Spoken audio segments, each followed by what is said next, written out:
সবাই আমাকে ঠিকঠাক মতো শুনতে পারতেছো কিনা, দেখতে পারতেছো কিনা, অল ক্লিয়ার কিনা, সবকিছু শোনা গেলে, দেখা গেলে এবং বোঝা গেলে আমাকে একটু কাইন্ডলি জানিয়ে দিবা। আজকে কিন্তু আমরা খুবই খুবই খুবই একটা স্পেশাল ক্লাসে চলে এসেছি, যেখানে তোমাদের ষান্মাসিক পরীক্ষা বলো অথবা অর্ধবার্ষিকী বলো অথবা প্রি টেস্ট বলো বা টেস্ট বলো, যার স্কুলে যেই নাম দিয়ে পরীক্ষা হোক না কেন, পরীক্ষা তো একটা আছে, রাইট?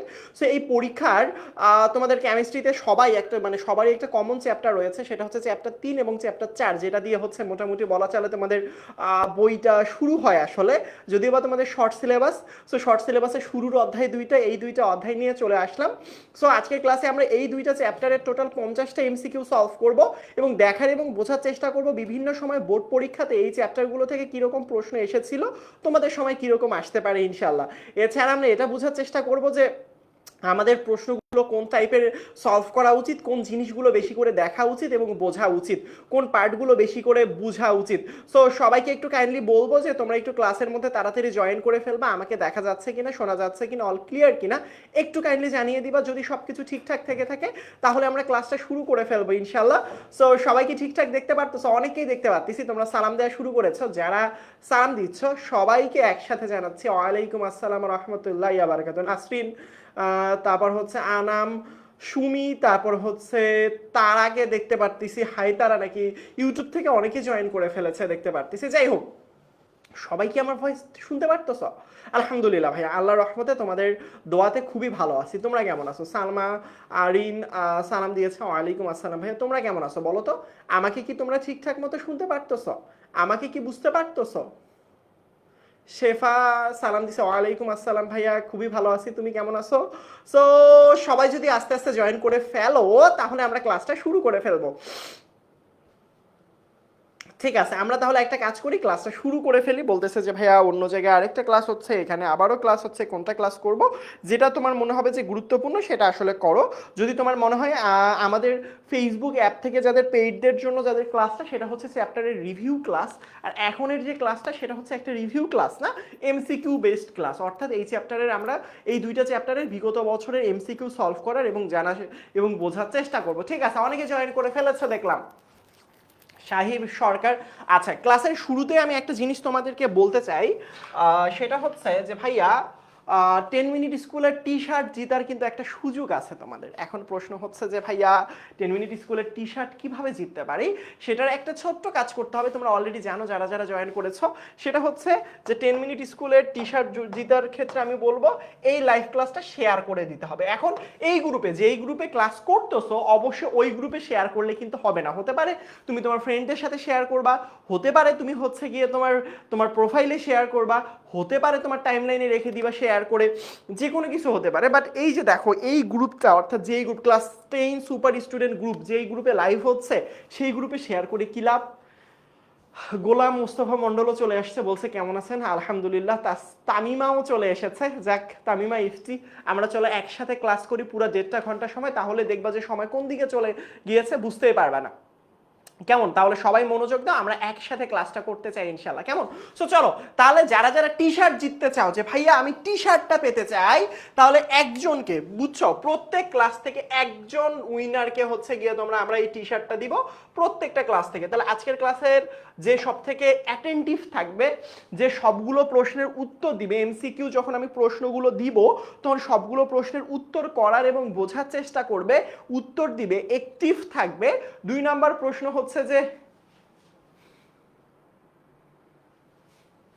ঠিক আছে, সো দেখো এখানের মধ্যে ভালো করে খেয়াল করো, সেটা হচ্ছে যে যারা হচ্ছে এই ক্লাসটা মনোযোগ দিয়ে করবে, অ্যাটেন্টিভলি করবে, তার পরবর্তীতে হচ্ছে কমেন্টের মাধ্যমে উত্তর জানাবে, মেইন কথা অ্যাক্টিভ থাকবে। আমি আসলে ক্লাস শেষে তার নামটা আসলে ক্লাসের মধ্যে ঘোষণা করে যাব, অর্থাৎ ক্লাসের মধ্যেই বলে যাব কে আসলে টি শার্টটা জিততে চলেছে। চলো টি শার্টের হিসাব গেল, তাই আমি বলবো ক্লাস শুরুর আগেই তোমরা ক্লাসটা অবশ্যই অবশ্যই শেয়ার দিতে ভুলবা না। চলো আমরা এমসিকিউ এর জগতে পাড়ি দেই আসলে। সো এমসিকিউ জগতে যদি আমরা পাড়ি দেই তাহলে প্রথম যে এমসিকিউটা তোমরা তাড়াতাড়ি কমেন্টের মধ্যে জানিয়ে দাও তো।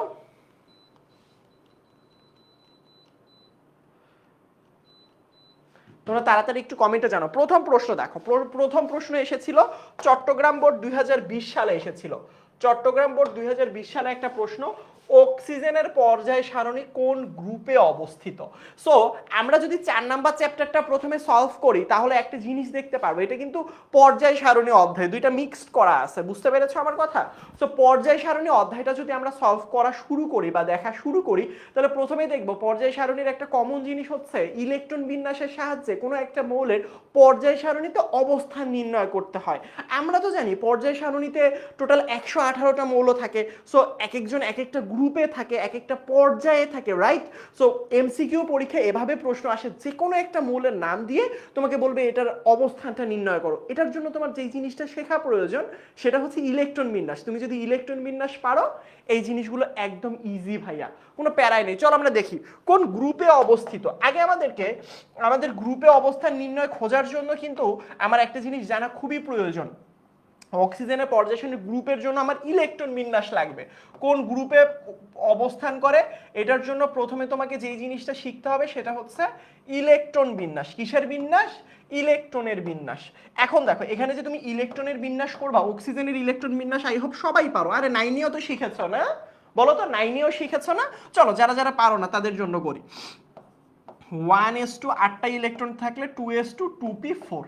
এখন দেখো বলছে কোন গ্রুপে অবস্থান করে, কোন গ্রুপে অবস্থান করে, গ্রুপের কথা বলছে নট পর্যায়। গ্রুপের মধ্যে 3টা রুলস আছে। দেখো কোনো একটা মৌলের গ্রুপ কত হতে পারে এটা 3টা রুলস আছে। কয়টা রুলস? 3টা রুলস আছে। কয়টা রুলস আছে? 3টা রুলস। একটা হচ্ছে এস অরবিটালে যদি ইলেকট্রন প্রবেশ করে, যদি পি অরবিটালে প্রবেশ করে, যদি ডি অরবিটালে প্রবেশ করে। এখানে দেখো সর্বশেষ ইলেকট্রনটা পি অরবিটালে প্রবেশ করেছে, রাইট। তো যদি কখনো পি অরবিটালে প্রবেশ করে তাহলে যেটা করি এস এর ইলেকট্রন যোগ পি এর ইলেকট্রন যোগ 10 করে দিই। এটা কিসের বের করার জন্য? গ্রুপ বের করার জন্য। তাহলে দেখো এখানের মধ্যে ভালো করে খেয়াল করে, এস এর উপরে কয়টা ইলেকট্রন? 2টা, তাই 2 দাও। পি এর উপরে ইলেকট্রন কয়টা? 4টা, তাই 4 দাও। এবং সূত্রের 10 দাও, তাহলে 16। তাহলে এর গ্রুপ সংখ্যা কত? 16। এবং আমাকে যদি কখনো বলতো যে পর্যায় সংখ্যাটা বের করো, অর্থাৎ এখানে দেখো তাহলে গ্রুপ নাম্বার কত হবে? অবশ্যই যারা যারা ডি নাম্বার উত্তরটা দিচ্ছ তো সেটা হবে। এবং অনেক ক্ষেত্রে যেই বিষয়টা খেয়াল করিনি আমরা সেটা হচ্ছে যে ভাই এখানের মধ্যে পর্যায় সংখ্যা বের করতে বলে। সো পর্যায় সংখ্যা আরো ইজি। সো অক্সিজেনের যখন তুমি ইলেকট্রন বিন্যাস করো কি পাবা? 1s2 2s2 2p4, right. So যদি কখনো তোমাকে পর্যায় সংখ্যা বের করতে বলে তুমি যেটা ফোকাস করবা সেটা হচ্ছে এই সংখ্যাটার দিকে ফোকাস করবা, 1 2 2। এখানের মধ্যে ম্যাক্সিমাম সংখ্যা দেখবা। এই যে সামনের যে সংখ্যাগুলো আছে 1 2 2, এই 2টা কি ম্যাক্সিমাম সংখ্যা না? 1 আর 2 এর মধ্যে তো 2 ম্যাক্সিমাম। 3p 3d আসলে 3টা ম্যাক্সিমাম হইতো। এই যে ম্যাক্সিমাম যে সংখ্যাটা সেটাই হচ্ছে তার পর্যায় সংখ্যা। কি সংখ্যা? তার পর্যায় সংখ্যা। তাহলে এর পর্যায় সংখ্যা কত হবে? আমার একটু ঠান্ডা লেগে গেছে আসলে। আলহামদুলিল্লাহ, গরম ঠান্ডা লেগে গেছে। যাই হোক, সবাই বুঝতে পারছো? Very good. একের ডি। আলহামদুলিল্লাহ, মনে হচ্ছে এসিটা একটু অফ করতে হবে। আলহামদুলিল্লাহ। হ্যাঁ বাবা, নামাজের বের দিব। আলহামদুলিল্লাহ। আচ্ছা চলো 2 নাম্বার এমসিকিউ এ চলে যাই। নিচের কোন মৌলের আয়নীকরণ শক্তি বেশি? কি বলছে? আয়নীকরণ শক্তি কি বেশি? উত্তর হচ্ছে আয়নীকরণ শক্তি বেশি। আয়নীকরণ শক্তি মানে কি? আয়নীকরণ শক্তি মানে কোন একটা পরমাণু, চিন্তা করো এটা একটা পরমাণু, সর্ববহিষ্ঠ শক্তি স্তর। ধরো এটা একটা পরমাণু সর্ববহিষ্ঠ শক্তি স্তর। এখান থেকে আমি ইলেকট্রন বের করব, পরমাণু সর্বশেষ শক্তি স্তর থেকে ইলেকট্রন বের করব। পরমাণু সর্বশেষ শক্তি স্তর থেকে ইলেকট্রন বের করতে যে শক্তিটা লাগে সেটাই হচ্ছে আয়নীকরণ শক্তি। তাহলে আয়নীকরণ শক্তি কার বেশি কার কম? কার আসলে সর্ববহিষ্ঠ শক্তি স্তর থেকে ইলেকট্রন বের করতে বেশি শক্তি লাগে, কার কম শক্তি লাগে? এটা কিভাবে বের করব? দেখো সব সময় মনে রাখবে, আমরা তো পর্যায় সারণী চিনি, রাইট? পর্যায় সারণীতে হয় হিসাব করি উপর থেকে নিচ অথবা বাম থেকে ডান। সবসময় মনে রাখবো আমরা যদি কখনো বাম পাশ থেকে ডান পাশে যেতে থাকি তাহলে আয়নীকরণ শক্তি আস্তে আস্তে বাড়ে, আর উপর থেকে যদি নিচের দিকে যাই তাহলে কমে। এখন মৌলের অবস্থানগুলো একটু দেখি, কি কি দিচ্ছে, পটাশিয়াম, তারপর সোডিয়াম। আমরা যদি অবস্থান দেই, সোডিয়ামের পরবর্তীতে পটাশিয়াম, রাইট? তার পরবর্তীতে সোডিয়ামের পরে কি আছে, ম্যাগনেসিয়াম, তার পরবর্তীতে কি, ক্যালসিয়াম, রাইট? এভাবেই তো হিসাব করি। এবার একটা জিনিস ভালো করে খেয়াল করো বাবা, সেটা হচ্ছে আমরা কি বলছি, এপাশ থেকে এপাশে গেলে বাড়ে, উপর থেকে নিচে গেলে কমে। তাহলে দেখো আমি যদি সোডিয়াম আর পটাশিয়ামের কথা হিসাব করি, নিচের দিকে গেলে তো কমে, তাহলে পটাশিয়ামের তো কমে যাবে, আবার ক্যালসিয়ামেরও কমে যাবে। কেন? সে নিচে গেছে, নিচে গেলেই কমে, নিচে গেলেই কমে। তাহলে এই দুইটা নিচে না, যত নিচে যাব তাদের আয়নীকরণ শক্তির মান তত কমে যাবে। তাই নিচের দুইটা আগেই বাদ। নিচে আয়নীকরণ শক্তি কম বেশির হিসাবে নিচে যারা বেশি থাকবে তাদের আয়নীকরণ শক্তির মানটা কমে যায়, রাইট? তাহলে আমরা নিচের দুইটা আগেই বাদ দিলাম, কারণ নিচে গেলেই কমে। তাহলে এখন ভাইয়া উপরে গেলে তো বাড়ে বুঝলাম, তাহলে এই দুইটার মধ্যে কোনটা বেশি? আমি কি বলছি, বাম থেকে ডানে গেলে আস্তে আস্তে বাড়ে। তাহলে এটা কি বাম থেকে ডানে এইদিকে না? তাহলে এইদিকে গেলে বাড়ে মানে কি, এখানে সোডিয়াম আর ম্যাগনেসিয়ামের মধ্যে হবে ম্যাগনেসিয়াম। তাহলে উত্তর কত? উত্তরটা হচ্ছে ডি। এই তো সোজা, ইজি পিজি, রাইট? ঠিক আছে, তারপরেরটা দেখো, জে ডাব্লিউ ডোবেরাইনের ত্রয়ী মৌল। ত্রয়ী মানে কি? ত্রয়ী মানে হচ্ছে তিনটা মৌল। ওই যে আমরা ভর সংখ্যা পরপর তিনটা মৌলের মধ্যে, ধরো এখানে মধ্যে আমরা হিসাব করছিলাম এরকম টাইপের, ধরো এক্স একটা মৌল, ধরো চিন্তা করো উনি সূত্রটা কিরকম সূত্র দিছিল, বলছিল যে ভাইয়া ধরো এক্স একটা মৌল যার ভর 20 গ্রাম, ওয়াই একটা মৌল যার আমি ভর জানি না, জেড আর একটা মৌল যার ভর হচ্ছে 30 গ্রাম। এই তিনটা কিন্তু পরপর অবস্থান করে পর্যায় সারণীতে। চিন্তা করো পর্যায় সারণীতে এই তিনটা মৌল পরপর অবস্থান করছে। এই যে পরপর তিনটা মৌল যদি অবস্থান করে, সেখানে যদি তোমার প্রথম এবং তৃতীয় মৌলের ভর জানা থাকে তাহলে 2 নাম্বারটা অটোমেটিকলি বের করা যায়। কোন সূত্র দিয়ে বের করা যায় ভাইয়া? উত্তরটা হচ্ছে ডোবেরাইনের ত্রয়ী সূত্র দিয়ে। তাহলে এখানের মধ্যে কি হবে বলো তো ভাইয়া? এখানের মধ্যে দেখো 20 যোগ 30 ডিভাইডেড বাই 2 করব। অর্থাৎ কি, প্রথমটা ফার্স্টের মৌলটা, এই যে ফার্স্টের মৌলটা এবং লাস্টের মৌলটা, এই দুইটা মৌল যোগ করব, ভর দুইটা যোগ করব, করার পর দুইটা মৌলের যেহেতু ভর যোগ করতেছি 2 দিয়ে ভাগ করব, ভাগ করার পরবর্তীতে মাঝের মৌলটার ভর পাওয়া যায়। তাহলে এখানে কত, 30 20 50, 2 দিয়ে ভাগ করলে 25। এটা হচ্ছে ডোবেরাইনের সূত্র, যে ভাইয়া পরপর তিনটা মৌল থাকলে যদি প্রথম মৌল এবং তৃতীয় মৌলের ভর দুইটার যোগের অর্ধেক করি তাহলে হচ্ছে মাঝখানের মৌলটা পাওয়া যায়, রাইট? এবার দেখো এখানের মধ্যে ডোবেরাইনের ত্রয়ী মৌল কোনটা আসলে, প্রথমেই চিন্তা করো এখানের মধ্যে, এখানে আছে লিথিয়াম, লিথিয়ামের ভর কত, লিথিয়ামের ভর হচ্ছে 7 গ্রাম, রাইট? পটাশিয়াম, পটাশিয়ামের কত, 39। এবার দেখো তো ভালো করে খেয়াল করো তো, এখানের মধ্যে ভালো করে খেয়াল করো তো ভাইয়া, যদি এই দুইটা যোগ করো পরপর কত আছে দেখো, প্রথমে আছে লিথিয়াম, লিথিয়ামের কত, লিথিয়ামের 7, তারপরে সোডিয়াম, সোডিয়াম তো আমি জানি না, আমি বের করব, তারপরে পটাশিয়াম।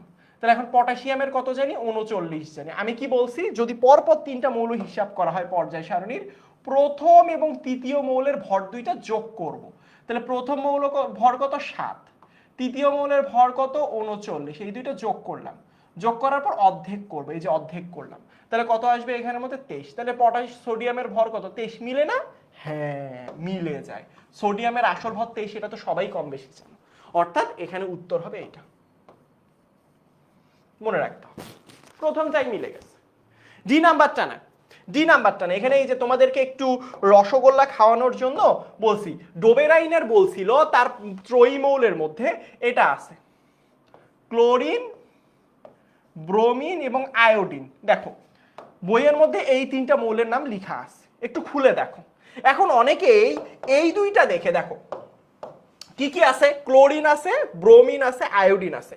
এখানে ব্রোমিন পাইছি, আয়োডিন পাইছি, বাট ফ্লোরিন তো দেয়া নাই। দেখো এখানের মধ্যে ক্লোরিন আছে, অনেকে রসগোল্লা দেখে চোখ দিয়ে, বুঝতে পারছো আমার কথা? যে ব্যাপারটা হয় আসলে সেটা হচ্ছে এখানে ক্লোরিন আছে, বইয়ের মধ্যে লেখা ক্লোরিন, ব্রোমিন, আয়োডিন। অপশনের মধ্যে দেখো বইয়ে লেখা ক্লোরিন, ব্রোমিন, আয়োডিন, বাট অপশনের মধ্যে তো ফ্লোরিন দেয়া বাবা, অপশনের মধ্যে তো ফ্লোরিন দেয়া, তাহলে তো এটা অপশন হবেই না। মুখস্থ করে পড়লে কিন্তু বিপদ, একটু চোখ কান খোলা রেখে প্রশ্ন সলভ করতে হবে। এটা কিন্তু দেখো সিলেট বোর্ড 2020 সালে আসা একটা প্রশ্ন। সো চোখ কান একটু খোলা রেখে পড়তে হবে। বুঝতে পারছো আমার কথা? Very good. তারপরে দেখো নিচের কোন মৌলের ইলেকট্রন আসক্তি সব থেকে বেশি? সব সময় মনে রাখবে ইলেকট্রন আসক্তি মানে ইলেকট্রনের প্রতি ফিলিংস, ইলেকট্রনের প্রতি ভালোবাসা কাদের বেশি সবসময় মনে রাখবে। ইলেকট্রন আসক্তি কাদের বেশি হয় জানো? সবসময় মনে রাখবে অধাতুর বেশি হয়। অধাতু, অধাতু সবসময় ইলেকট্রন গ্রহণ করতে চায়, অধাতুর বেশি হয় আর ধাতুর কম হয়। অধাতুর কি হয়? ইলেকট্রন আসক্তি সবসময় বেশি হয় আর ধাতুদের কম হয়, ধাতুর কম হয়।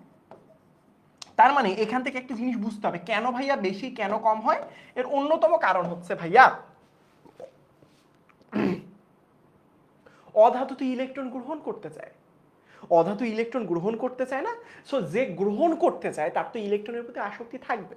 আর ধাতু কি করতে চায়? ইলেকট্রন ত্যাগ করে দিতে চায়, বাদ দিয়ে দিতে চায়। বাদ দিলে ধরো তোমার কাছে অনেক টাকা, তো তুমি ইলেকট্রন টাকা দান করে দিচ্ছ, আচ্ছা অনেক টাকা আছে দান করে দেই, প্যারা নাই প্যারা নাই। আর তো তোমার টাকার প্রতি কোনো আকর্ষণ আছে নাই, তো যার কারণে তুমি দান করতেছো। আর একজন কি টাকার অনেক অভাব, টাকার অনেক দরকার, তাহলে সে কি করবে? টাকা গ্রহণ করতে চাবে না। এই যে অনেক দরকার, এই যে অধাতুর ইলেকট্রন দরকার, ইলেকট্রন কি? ইলেকট্রন দরকার, যার কারণে আসলে অধাতুর বেশি, অধাতুর ইলেকট্রন আসক্তি বেশি। এখন এখানে খুঁজো অধাতু কোনটা, বুঝো এখানে ভালো করে খেয়াল করো। এখানের মধ্যে যদি তুমি অপশনগুলো দেখো, অ্যালুমিনিয়াম ধাতু, আমের মানে ধাতুর নামের শেষে কিন্তু আম থাকে, মানে ম্যাক্সিমাম গুলো, সবগুলো আবার না, ম্যাক্সিমাম গুলো যদি তুমি ধাতুর নাম খুঁজো তাহলে নামের শেষে আম দেখতে পারবা। যেমন এখানে দেখো অ্যালুমিনিয়াম আম, তাহলে এটা বাদ কারণ এটা ধাতু। সোডিয়াম বাদ, ম্যাগনেসিয়াম বাদ, এই যে দেখো সিলিকন, এটা একটা অধাতু। তাহলে সবগুলোর মাঝখানে যদি তুমি একটা অধাতু খুঁজে পাও তাহলে সেটা অপশনে দাগাবা। এখন প্রশ্ন হচ্ছে যে ভাইয়া যদি কখনো এরকমটা চলে আসে যে অনেকগুলো অধাতু দিয়ে দিলাম, অনেকগুলো অধাতু দিয়ে দিলাম, তাহলে অধাতু দিয়ে দিলে কি হবে বলো তো? অধাতু দিয়ে দিলে কি হবে সবসময় মনে রাখবা। অধাতু দিয়ে দিলে কি কি হবে বলো? অধাতু দিয়ে দিলে কি হবে বলো? অধাতু অনেকগুলো দিলে এ পাশে গেলে ইলেকট্রন আসক্তি বাড়ে, বাম থেকে ডানে গেলে বাড়ে, উপর থেকে নিচে গেলে কমে। এটা একটু মনে রাখো। জাস্ট একটা ব্যতিক্রম আছে, সেটা হচ্ছে একটু ব্যতিক্রম, এটা পরীক্ষায় তোমাদের বইয়ে দেয়া নাই। ব্যতিক্রম ইলেকট্রন আসক্তি আছে, সেটা একটু মনে রাখবা। উপর থেকে নিচে গেলে তো কমে, রাইট? সো এখানের মধ্যে যদি আমার এরকম হয় ব্রোমিন আয়োডিন, এখানে একটু মনে রাখবা এখানে একটু ব্যতিক্রম হয়। ব্যতিক্রমটা কি হয় ভাইয়া একটু দেখাই দে, এটা একটু লিখে রাখো বইয়ের উপরের মধ্যে। উপর থেকে নিচে গেলে তো কমার কথা, রাইট? তাহলে ফ্লোরিন, তারপর ক্লোরিন, তারপর ব্রোমিন, তারপর আয়োডিন, এটাই তো হবার কথা, কারণ উপর থেকে নিচে গেলে কমে। তাহলে উপর থেকে যত বেশি নিচে যাব কমবে, তাহলে উপরে গেলে বাড়ে, নিচে গেলে কমে, এটা হওয়ার কথা ছিল। বাট এখানে ইলেকট্রন ঘনত্বের কারণে ক্লোরিনের অনেক ইলেকট্রন ঘনত্ব তুলনামূলকভাবে কম থাকে, কার তুলনায়? ফ্লোরিনের তুলনায়। ইলেকট্রন ঘনত্বর ব্যাপার স্যাপার আমরা পরে বুঝবো ইন্টারমিডিয়েটে উঠে। এইটার একটু ক্রমটা একটু মনে রাখবো, এটা একটু ব্যতিক্রম হয়, জাস্ট এইটুকু মনে রাখবা। এইটা একটু মনে রাখবা, এটা ব্যতিক্রম আছে একটা, চলে আসে মাঝে মাঝে।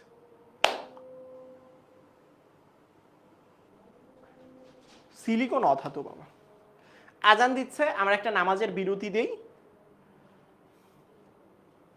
আমরা ঠিক ফিরে আসব 7:05।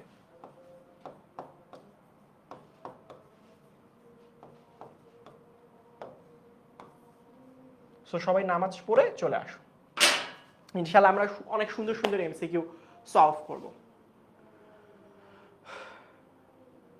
ঠিক আছে বাচ্চা কাচ্চারা, আল্লাহ হাফেজ।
হ্যালো এভরিওয়ান, আসসালামু আলাইকুম। কি অবস্থা সবাই? আমার ভয়েস কি ঠিকঠাক মতো শুনতে পারতেছো কিনা, দেখতে পারতেছো কিনা একটু কাইন্ডলি জানিয়ে দাও তো। জি ভাইয়া সবকিছু শোনা যায়, দেখা যায়?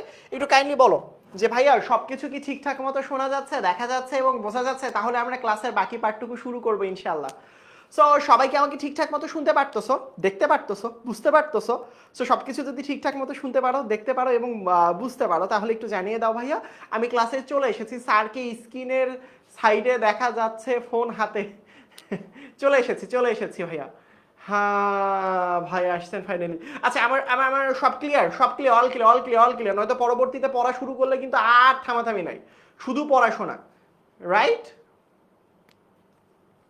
ঠিক আছে, চলো তাহলে আমরা একটা কাজ করি, সেটা হচ্ছে পড়াশোনা আমরা এমসিকিউ সলভ করি। সো আমরা এখন যে এমসিকিউটা সলভ করবো, এটা আসলে বেসিক্যালি এসেছিল দিনাজপুর বোর্ড 2020 সালে।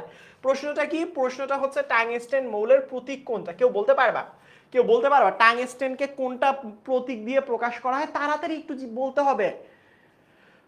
সবসময় মনে রাখবা কোনটার প্রতীক কি না কি, এইগুলো একটু মনে রাখতে হবে ভাইয়া। এইগুলো আসলে মুখস্থ জিনিস, এইগুলো থিওরিটিক্যাল পার্ট না। কেমন? ওয়ালাইকুম আসসালাম ভাইয়া, জয়েন করে ফেলো। তার পরবর্তীতে যদি আমি বলি বিষয় ভিত্তিক, দেখো তোমরা তো আমাদের কাছে এমসিকিউ সলভ করতেছো, বাট বই রিডিং পড়ার কিন্তু কোনো বিকল্প নাই। তোমাদেরকে বই কিন্তু অবশ্যই রিডিং পড়তে হবে। কারণ বইয়ের কোন জায়গা থেকে কতটুকু পড়তে হবে, এটা কিন্তু আসলে বই দাগানো থাকলে কিন্তু খুবই জোশ হয়, তাই না? যদি তোমাদের ফারদিন ভাইয়া বা অন্যান্য সাবজেক্টগুলোতে রিফাত ভাইয়া বা শফিক ভাইয়ারা দাগায় দেয়। সো বিষয় ভিত্তিক গুরুত্বপূর্ণ বই যদি দাগানো পেতে চাও, কিচ্ছু করতে হবে না, তুমি এই নাম্বারটাতে ফোন দিলেই তুমি এই বইগুলো দাগানো আকারে পেয়ে যাবা ইনশাল্লাহ। সো জাস্ট কি করবা, 16910 এই নাম্বারে কল করে ফেলবা। এখন আসো, আধুনিক রসায়নের জনক কাকে বলা হয়? কে বলবা? এটা প্রথম অধ্যায়েরও একটা পড়া, আবার 4 নাম্বার চ্যাপ্টারেরও একটা পড়া, যে আধুনিক রসায়নের জনক কোন বিজ্ঞানীকে বলা হয়। কে বলতে পারবা আধুনিক রসায়নের জনক? সবাই জানো। ওয়ালাইকুম আসসালাম রিমি। আচ্ছা, একটু তাড়াতাড়ি জয়েন করে ফেলো। আধুনিক রসায়নের জনক কাকে বলা হয়? Antony von Lavoisier. এটাও দিনাজপুর বোর্ড 2020 সালে আসা প্রশ্ন। এগুলো থিওরিটিক্যাল পার্ট, আমরা থিওরি পার্টে বেশি একটা সময় ক্ষেপণ করব না। ল্যাভয়েসিয়ের ছকে কতগুলো মৌল ছিল? এই যে মুখস্থ তোমাদের যে বোর্ড বইটা রয়েছে, পর্যায় সারণীর প্রথম পেজের মধ্যে অ্যান্টনি ভন ল্যাভয়েসিয়ে নিয়ে লেখা, মেন্ডেলিফ নিয়ে লেখা, তার নিউল্যান্ড নিয়ে লেখা, মোসলেকে নিয়ে লেখা, টোটাল 5জন বিজ্ঞানীকে দিয়ে লেখা আছে। কোন বিজ্ঞানী কতগুলো মৌল আবিষ্কার করেছে, কি আবিষ্কার করেছে, ধাতুকে আবিষ্কার করেছে, অধাতুকে আবিষ্কার করেছে, এই জিনিসগুলো একটু মুখস্থ রাখবা। এগুলো থিওরিটিক্যালে কখনোই আসেনি, আসবেও না, বাট এমসিকিউতে আসবে। ল্যাভয়েসিয়ে কতগুলো মৌল নিয়ে ছক তৈরি করছিল? উত্তর হচ্ছে 33টা মৌল নিয়ে, তাই না? এগুলো মুখস্থ জিনিস। কোন মৌলের পারমাণবিক ব্যাসার্ধ কম? আমরা মনে রাখবো সবসময়, যদি একটা পর্যায় সারণী আমরা কল্পনা করি, এটা ধরো এই পাশ থেকে এই পাশ, আবার এটা ধরো উপর থেকে নিচে, আমরা একটা পর্যায় সারণী চিন্তা করি। রাইট? আমরা একটা পর্যায় সারণী চিন্তা করি, সবসময় মনে রাখবা আমরা যদি কখনো বাম থেকে ডানে যেতে থাকি, তাহলে পারমাণবিক ব্যাসার্ধ কমতে থাকে। এগুলো ডিটেলস ক্লাসে আমরা কিন্তু পড়েছি। উপর থেকে নিচের দিকে গেলে পারমাণবিক ব্যাসার্ধ আসলে বাড়ে। রাইট? এখন দেখো আমরা এই কয়েকটা পরমাণু লিখি, আসলে দেয়া আছে ক্লোরিন, তারপর ম্যাগনেসিয়াম, অ্যালুমিনিয়াম। দেখি লিখি। প্রথমে আমরা লিখতে হবে ম্যাগনেসিয়াম, তারপরে এই সাইডে গিয়ে থাকে হচ্ছে অ্যালুমিনিয়াম, তারপরে হচ্ছে গিয়ে ধরো সিলিকন, তারপরে থাকে হচ্ছে ক্লোরিন। তার মানে আমরা কি বলছি?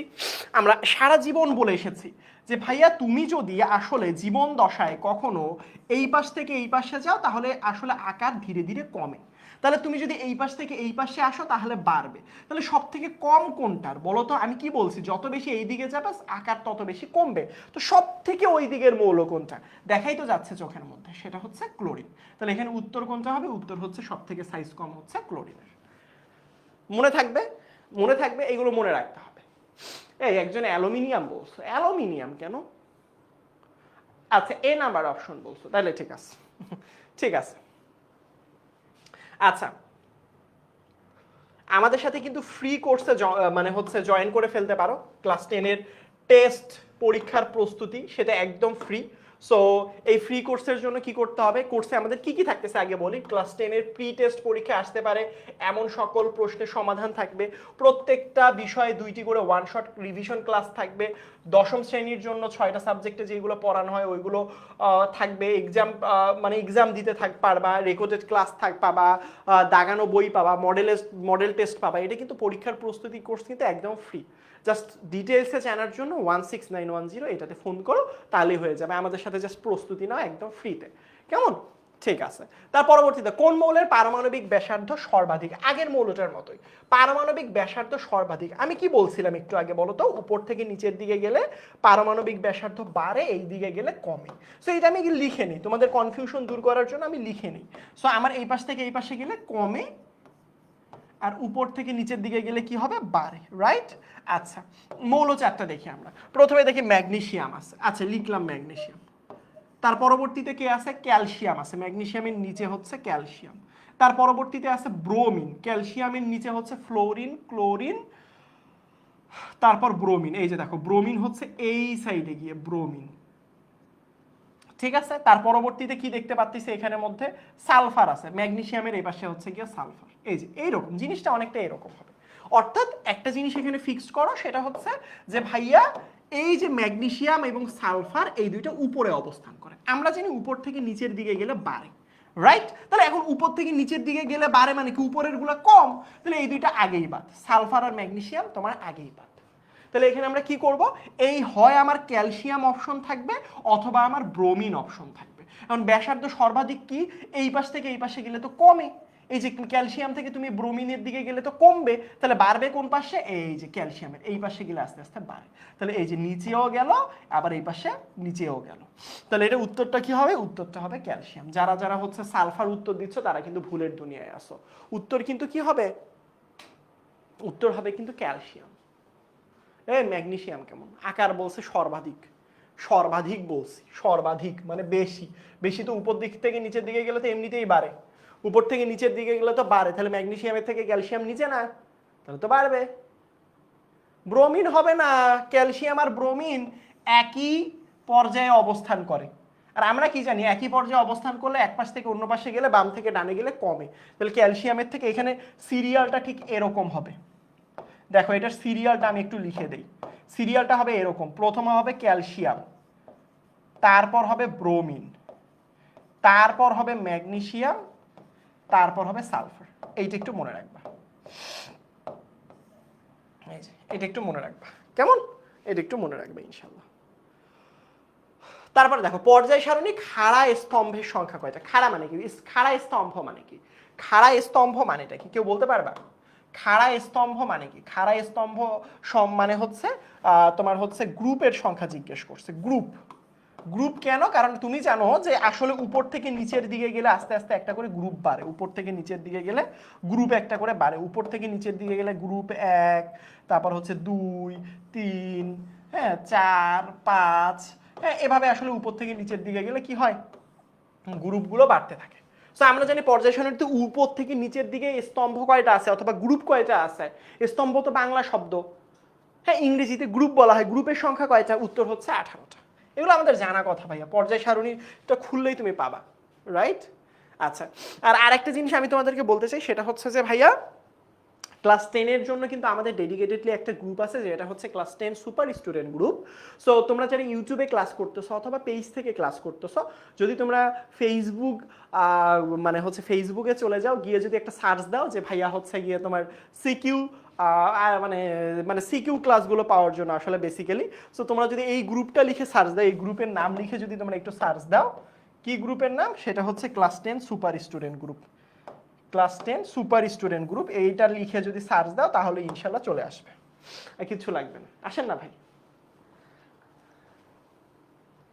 ঠিক আছে, ঠিক আছে। তাহলে এটা কি করবা? জাস্ট এটা লিখে সার্চ দিবা, গ্রুপে আসবা, ধুপধাপ জয়েন করে ফেলবা।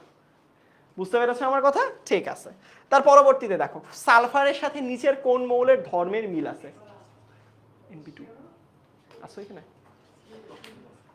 সো মজার ব্যাপার হচ্ছে কোন ধর্মের মানে মিল পাওয়া যায়।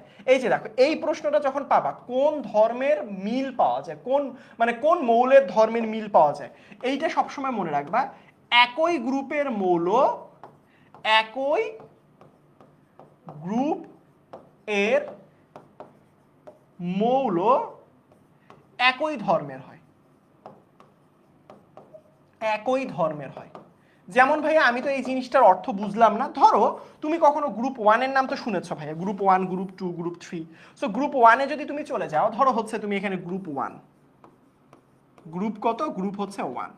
তো গ্রুপ 1-এর মধ্যে কি আছে? Hydrogen, lithium, sodium, potassium, rubidium, caesium. এই যে দেখো এতগুলো মৌল না, এদের একটার সাথে আরেকটার মৌলের ধর্মের মিল পাওয়া যায়, যার কারণে ওরা ওরা একই গ্রুপে অবস্থান করে।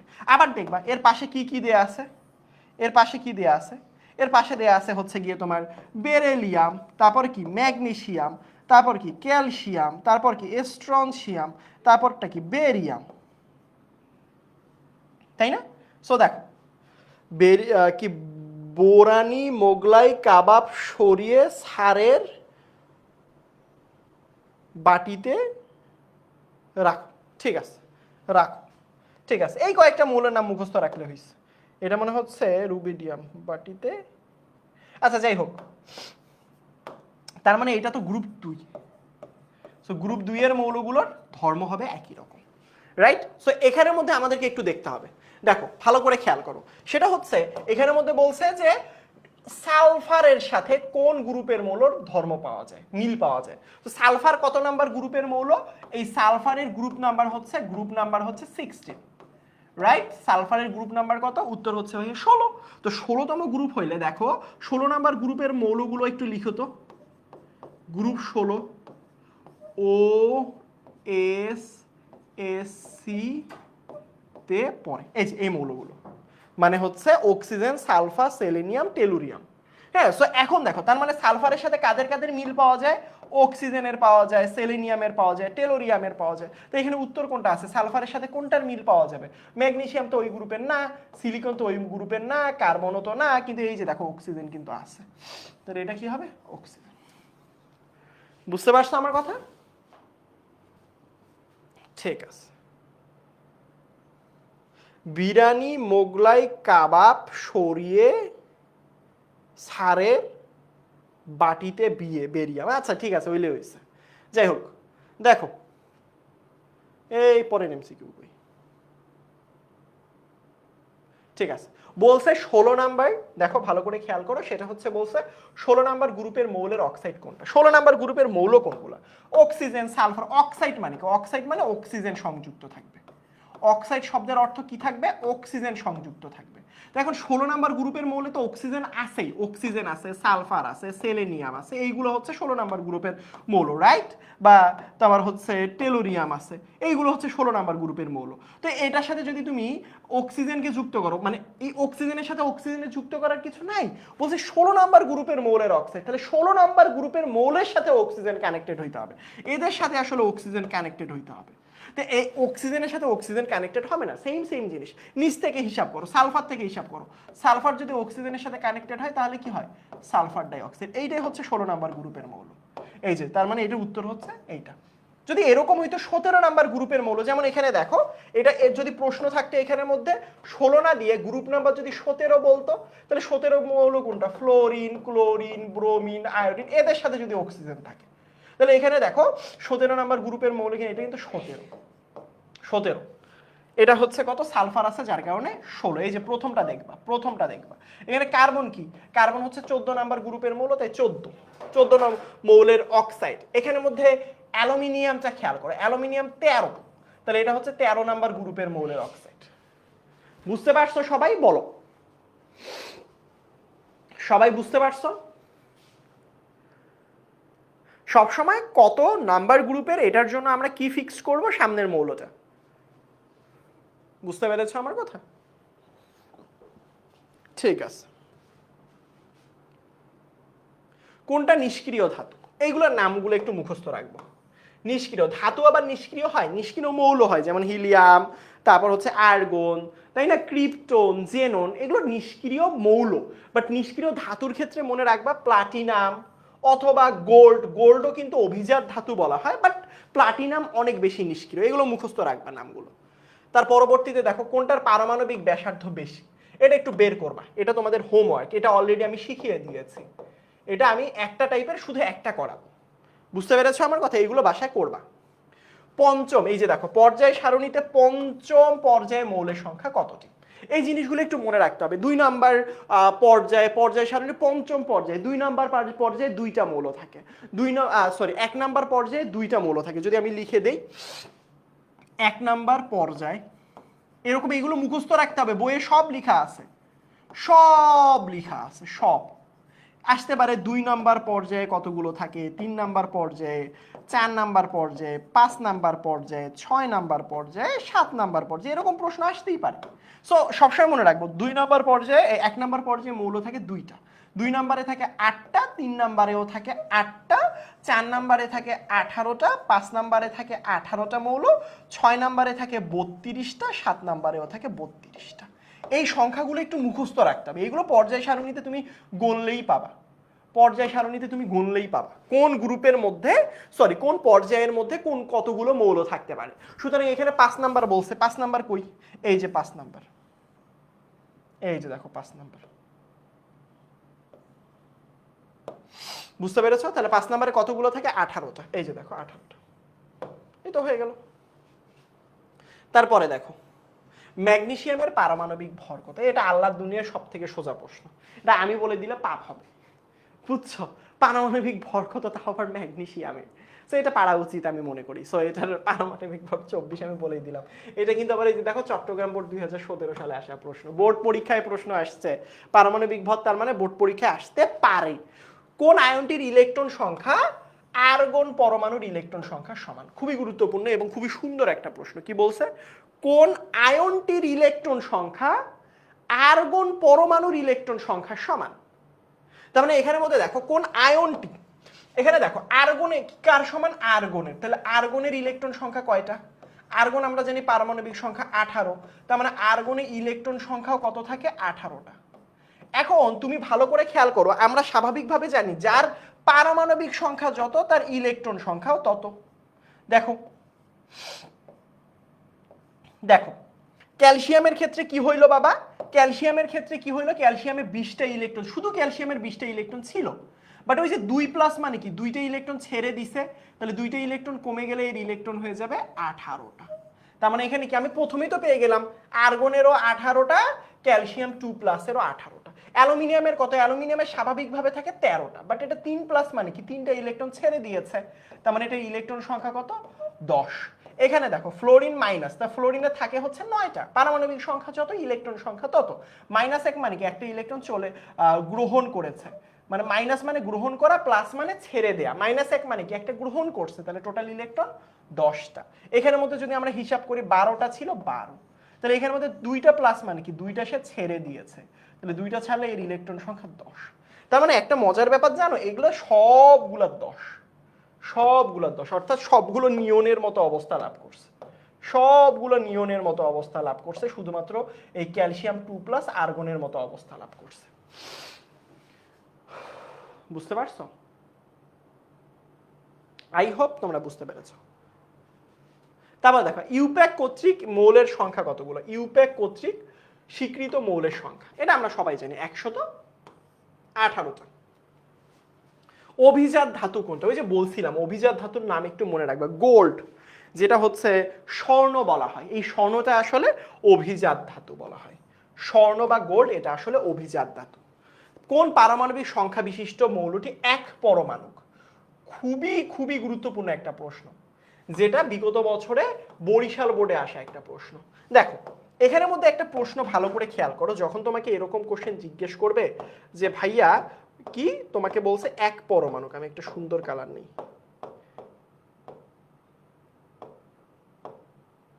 ঠিক আছে, এক পরমাণুক কারা জানো?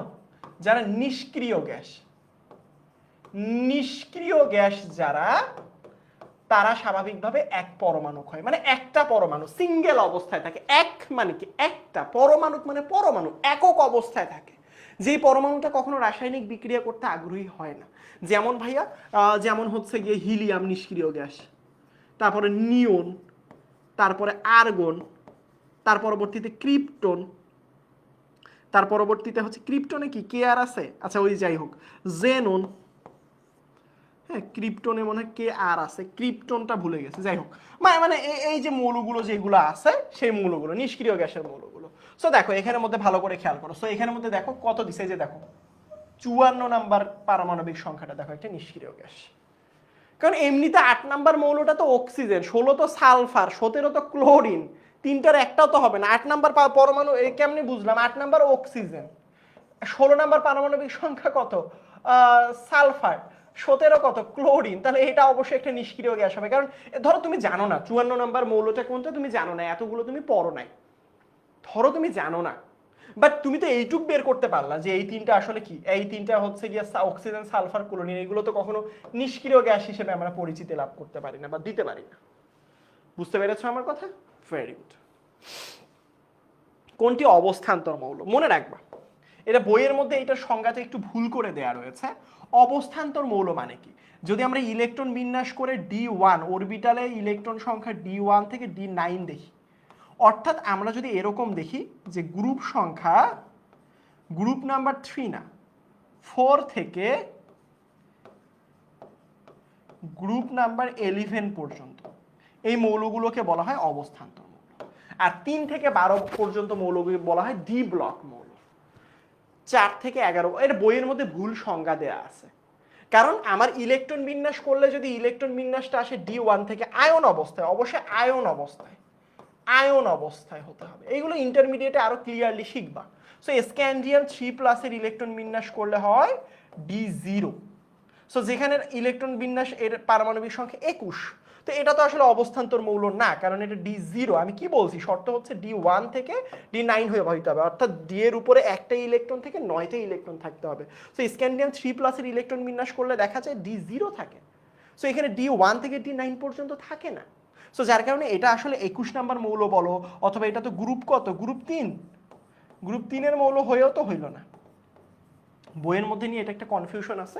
সো এর মধ্যে তুমি আসলে কনফিউশন ছাড়া যদি বলে, এখানে আসলে নিকেল এইগুলোর মধ্যে যদি খুঁজো গ্রুপ 4 থেকে গ্রুপ 11 পর্যন্ত। মেন্ডেলিফের প্রবর্তিত পর্যায়ে মৌলের সংখ্যা কত ছিল? দেখো বাবা, একটা জিনিস মনে রাখবা, সেটা হচ্ছে মেন্ডেলিফ 2 ধাপে করছে, একটা হচ্ছে আবিষ্কৃত, একটা হচ্ছে অনাবিষ্কৃত। মেন্ডেলিফ যেটা করছে সেটা একটু মনে রাখবে। সেটা কি করছে ভাইয়া? মেন্ডেলিফ যেটা করছে সেটা হচ্ছে সেই পর্যন্ত আবিষ্কৃত হচ্ছে গিয়ে তোমার এবং অনাবিষ্কৃত টোটাল 64টা মৌল নিয়ে হচ্ছে। টোটালের কথা বলে 64টা দিবা। টোটাল মানে কোনো কিছুই বলে না আবিষ্কৃত নাকি অনাবিষ্কৃত। যেমন শুধুমাত্র যদি বলতো আবিষ্কৃত তাহলে 63টা, যদি আবিষ্কৃত অনাবিষ্কৃত কিছু না বলে তাহলে 64টা, কারণ 4টা সম্পর্কে ভবিষ্যৎবাণী করছিল। এই জায়গায় অনেকে প্রশ্নের উত্তরটা ভুল করে যে ভাইয়া কেউ কেউ আসলে দেয় 63, কেউ কেউ দেয় 67। বাট একটা জিনিস মনে রাখবা ভাইয়া, সেটা হচ্ছে যদি প্রশ্নের মধ্যে মেনশন করে না দেয় আবিষ্কৃত নাকি অনাবিষ্কৃত, এরকম যদি কোনো কথা মেনশন করে না দেয় তাহলে তুমি 67 দিবা। আর যদি তোমাকে বলে আবিষ্কৃত, শুধুমাত্র বলে দেয় স্পেসিফিক ভাবে আবিষ্কৃত, যদি স্পেসিফিক ভাবে বলে দেয় তাহলে বুঝবা যে হ্যাঁ ঠিক আছে, আমি তাহলে 63টা দিব। এইটা একটু সচেতন থাকতে হবে। তারপরেরটা দেখো, আয়রন 2+ এর ইলেকট্রন বিন্যাস আসলে কোনটি? দেখো, এই ইলেকট্রন বিন্যাসের ক্ষেত্রে আমি সবাইকে বলি, সবসময় বলি একটা জিনিস মাথায় রাখবা, আয়রন 2+ দিক, 3+ দিক, 1000+ দিক আমার তাকানোর কোনো দিকে দরকার নেই, আমি শুধু আয়রনের ইলেকট্রন বিন্যাসটা করব। আয়রন কত জানি আমরা? 26। পরীক্ষার হলে এই কাজ করব, আয়রন 2+ এর কখনো ইলেকট্রন বিন্যাস করব না। সো এখানে কি করব, আয়রনের ইলেকট্রন বিন্যাস করলে কি পাওয়া যায়? 1s2, 2s2, 2p6, 3s2, 3p6, 3d6, 4s2। বুঝতে পারছো আমার কথা?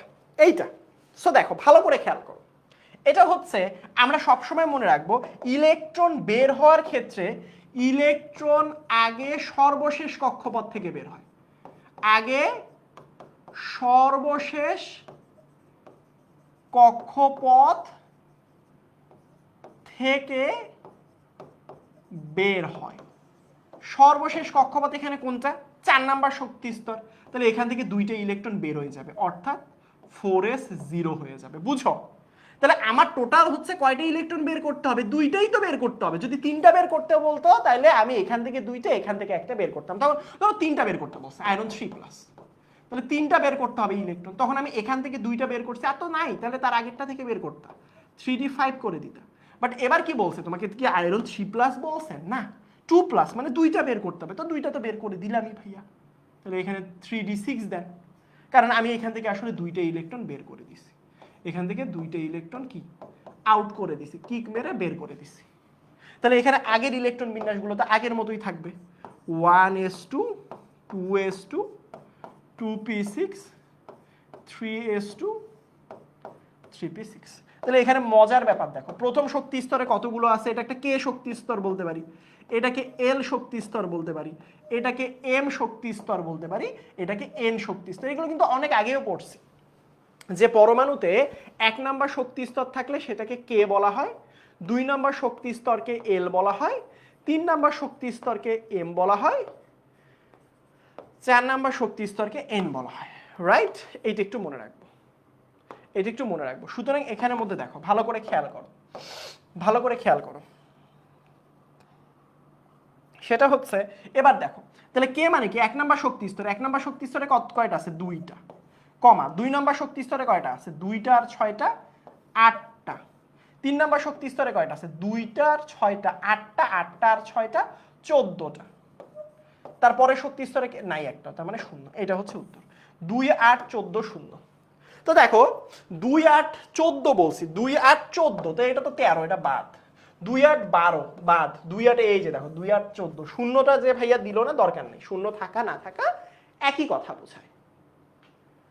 বুঝতে পারছো আমার কথা? তার মানে উত্তর কোনটা হবে, উত্তর হচ্ছে এটা। এগুলো কিন্তু একটু মনে রাখতে হবে ভাইয়া, এগুলো ইম্পর্টেন্ট। দেখো বলছে পর্যায় সারণীতে ক্যালসিয়ামের অবস্থান নির্ণয় করো, এটা অলরেডি করছি। গ্রুপ সংখ্যা এবং পর্যায় সংখ্যা নির্ণয় করতে বললে এই জিনিসগুলো খুব ইজিলি করছি। ক্যালসিয়ামের কথা যদি আমি বলি তাহলে কি করতে হবে, ইলেকট্রন বিন্যাস, অবস্থান মানেই ইলেকট্রন বিন্যাস, ইলেকট্রন বিন্যাস না পারলে শিখতে হবে।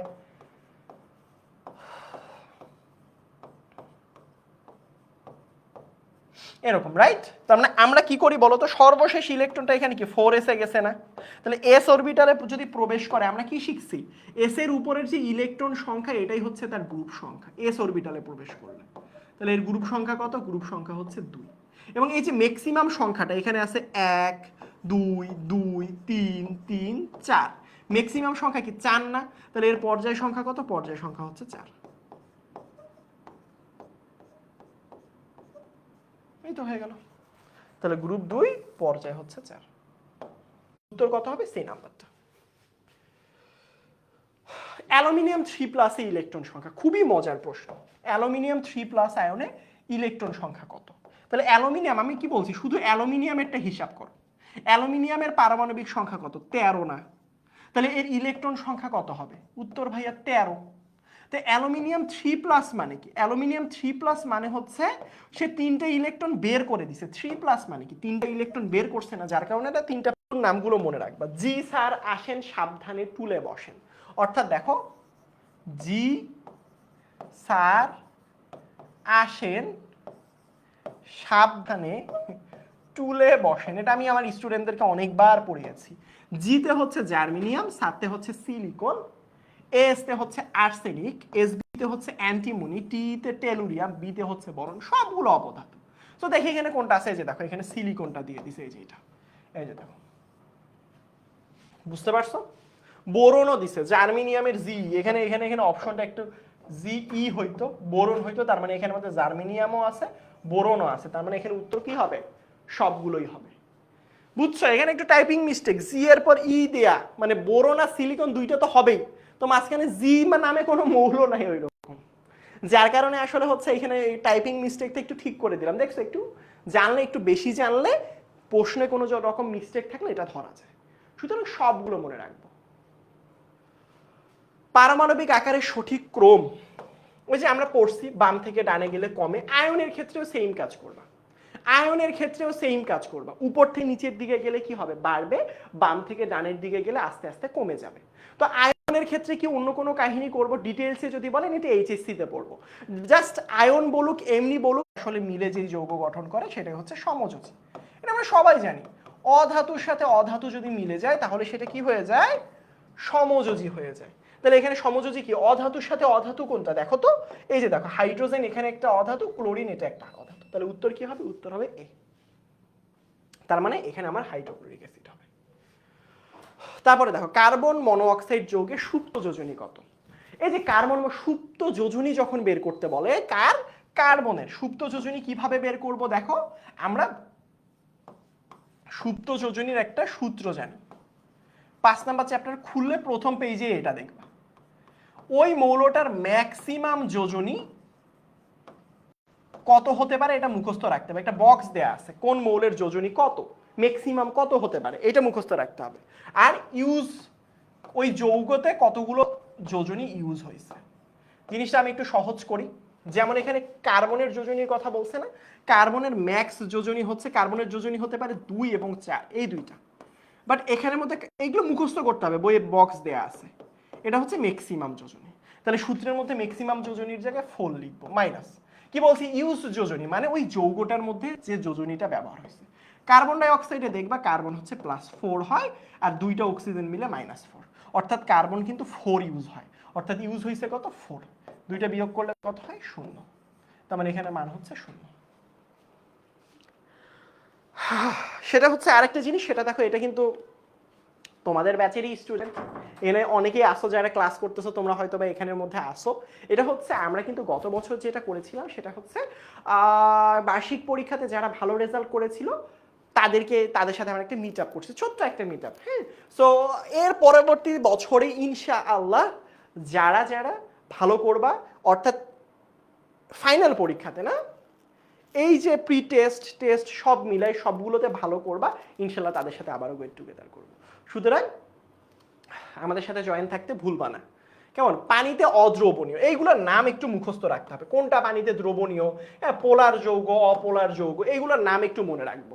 কোনটা বিদ্যুৎ অপরিবাহী, বিদ্যুৎ অপরিবাহীর ক্ষেত্রে মনে রাখবা যে এইগুলো জিনিস শুকনা টাইপের হয়, শুকনা লবণ, হ্যাঁ, শুকনা কাঠ, শুকনা জাতীয় জিনিস সবসময় হচ্ছে গিয়ে মানে হচ্ছে অপরিবাহী। যেমন কঠিন, কঠিন মানে হচ্ছে শুকনা টাইপের, শক্ত টাইপের, ক্যালসিয়াম ক্লোরাইড, দ্রবণগুলো না, লোহার টুকরা বিদ্যুৎ পরিবহন করে।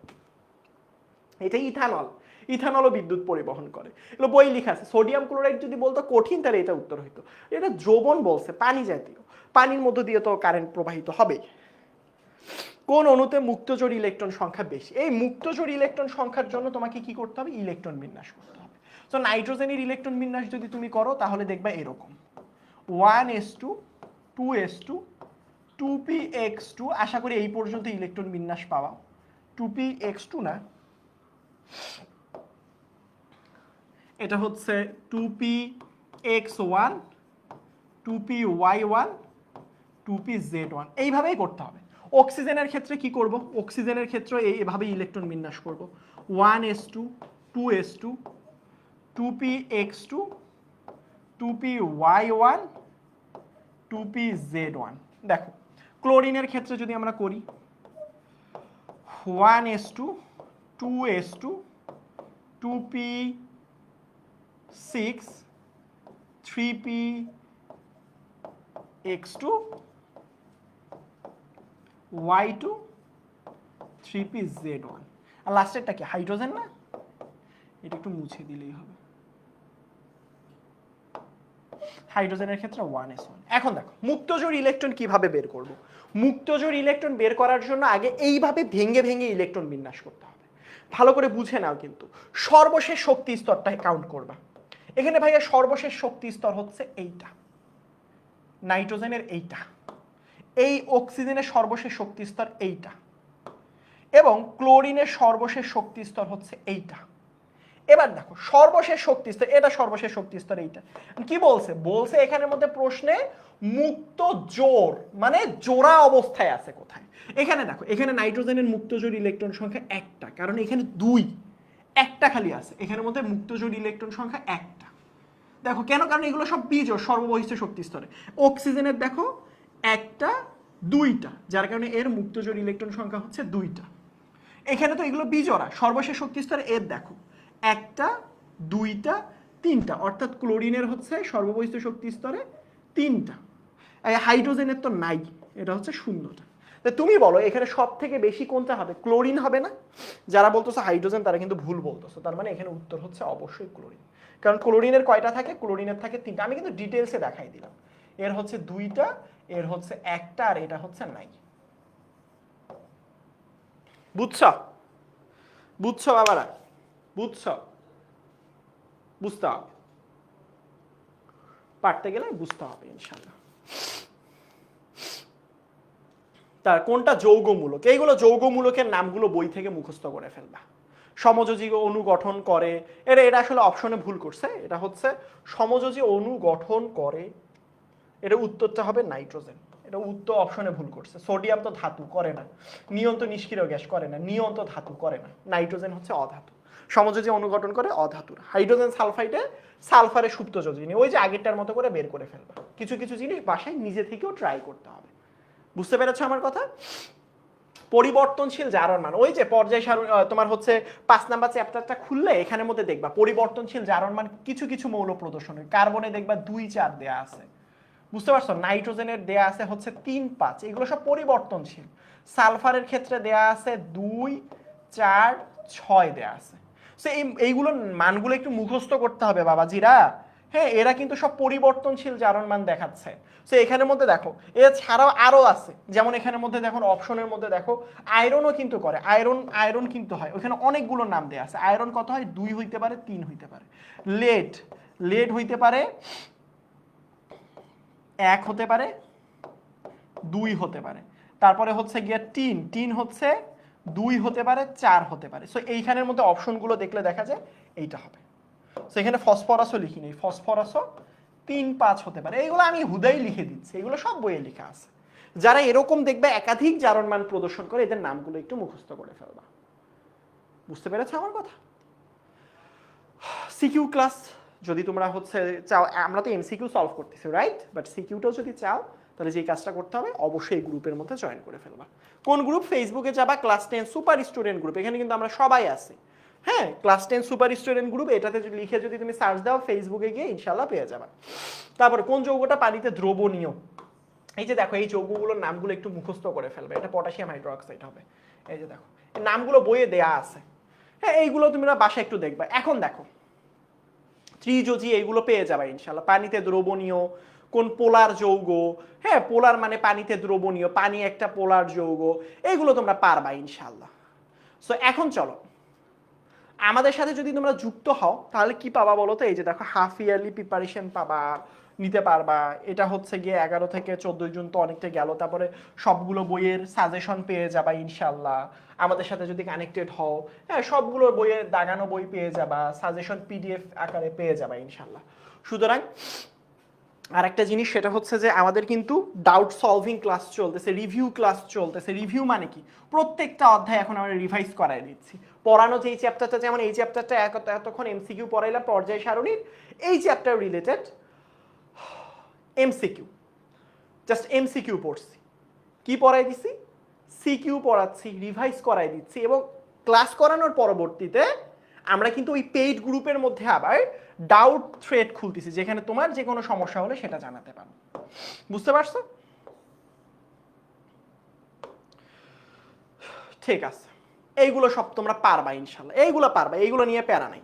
সো এখন আমি তোমাদের দেখি যে একজনের নাম আমি ঘোষণা করতে চাই, যে আসলে আজকের ক্লাসে টি শার্টটা পেয়ে যাবা ইনশাল্লাহ। সো কে টি শার্টটা কে পেতে চাও বলো? টি শার্টটা কে পেতে চাও বলো? ক্লাস তো অনেকে করলা।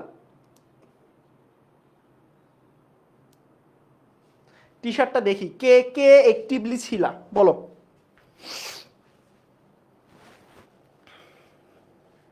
সবার তো শেষ, দেখি টি শার্ট পেতে কে কে আগ্রহী দেখি।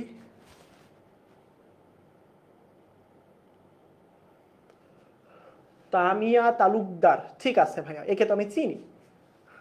তোমরা কি দুইজন মিলে ভাইয়ারা একসাথে ক্লাস করো? খুবই ট্যালেন্ট স্টুডেন্ট। ওরা কিন্তু আসছিল আমাদের গেট টুগেদারে।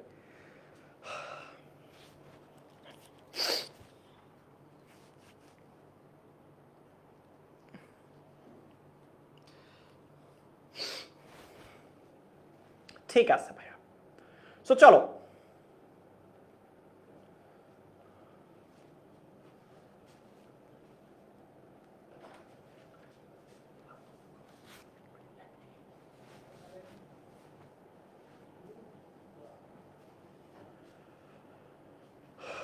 ঠিক আছে। সো চলো কে টি শার্টটা পাবা তার নামটা বলে দিই।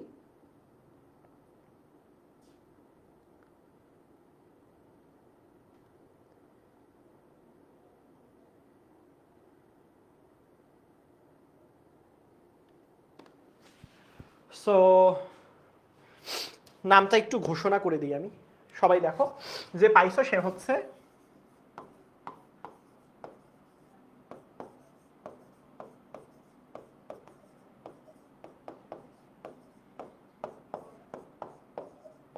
নামটা একটু বড় যদিও বা।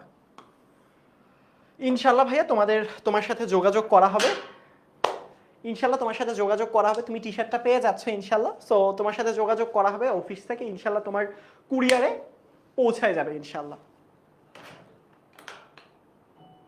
সো সবাই ভালো থাইকো, ক্লাসটা মনোযোগ দিয়ে কইরো, যেই জায়গাগুলো বুঝোনি আবারও করার চেষ্টা করো, দেখার চেষ্টা করো এবং বুঝার চেষ্টা করো।